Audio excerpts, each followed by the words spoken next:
outcome of the experiment. This line is called an asymptote. An asymptote is a curve on an X or Y axis that at some point shoots towards infinity. Once the curve hits the asymptote, it's too late to control. This chart also highlights the second challenge of man.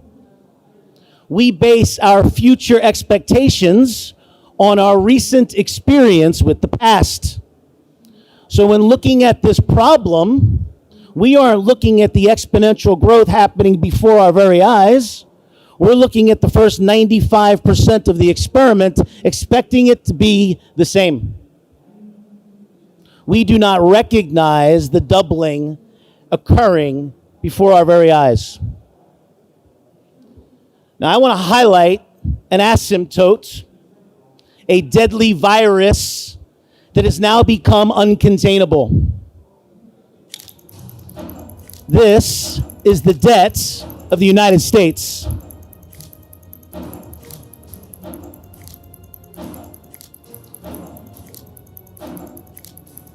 Can you identify the asymptotes?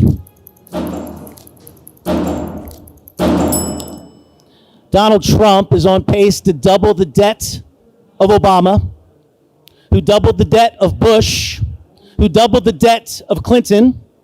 What's alarming is that this has happened in what is widely being called the greatest economy in history. Last year, the United States ran a budget deficit of $1.2 trillion, which begs a very important question. If this is how we run our budgets in the very best of times, how big will our budget deficits become when things become less great? We are about to learn the lessons of thousands of years of finance. We cannot borrow our way into growth. In fact, at this point, growth becomes an obstacle. The more we grow, the more we owe. Any organic growth at these levels mean higher interest rates.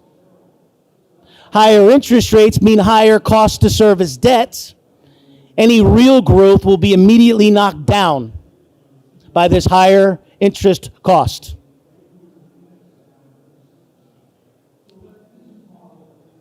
We started the presentation with this image. I told you it was the key to understanding the future of financial assets. Pay attention, because we have come full circle. In the 1930s, interest rates averaged 0.63%. By the late 1970s, interest rates had swung to the other side of the pendulum at highs of 20%. We, over the last decade, have had interest rates that have averaged 0.63%. The circle is now complete. Through the process, we learn a few things. Monetary policies are really socialism for the wealthy. They drive wealth into the hands of a few. Fiscal policies do the opposite. Fiscal policy drives wealth away from the few into the hands of the many.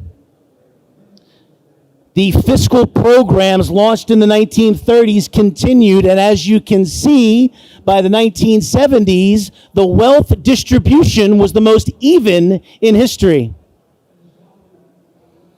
Of course, over the last 45 years, we have swung back in the opposite direction. Interest rates again are on the floor. Monetary policy has pushed the wealth back into the hands of a few.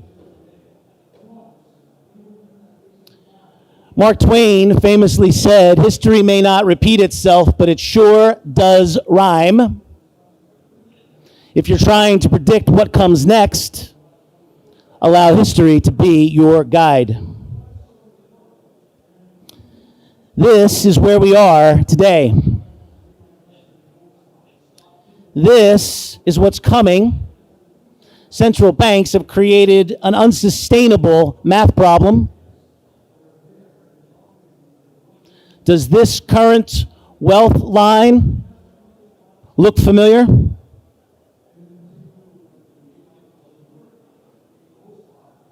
What do you think comes next?